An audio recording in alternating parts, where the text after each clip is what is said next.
તો hello guys, બધાને મારી તરફથી જય શ્રી કૃષ્ણ। અહીં ચાલે છે અમારો લગ્નનો વરઘોડો ગામમાં। મારા ભાઈ છે એ ઘોડા પર કૂદી રહ્યા છે, જુઓ તમે।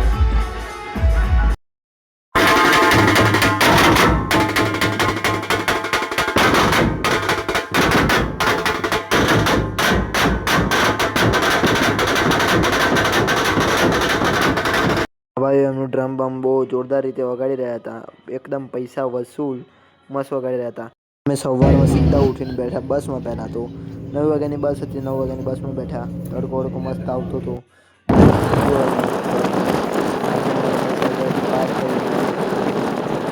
ગાઈઝ મેં એકલો આખા રૂમમાં પબ્લિક ભરાઈ રહેતી હતી, બધા બાળકો ઘરે જતા રહ્યા। મેં અને હેલિન રહ્યા છે, હેલિન તો એની રૂમમાં છે, મેં આ રૂમમાં આવીને બેઠો તો યાદ કરતો હતો કે બધા બાળકો ક્યાં ગયા। હવે એમને ફોન કરીશું, વિડીયો કોલ કરીશું બાળકોને। દાબેલી બની છે, હા ભાઈ એ બે લીધી, મેં બી બે લીધી છે, જોઈએ કેવો ટેસ્ટ છે। કેવું છે ભાઈ? ઠીકઠાક છે, બહુ એવો ખાસ નથી ગાઈઝ। એટલા માટે એટલું, thank you for watching, by.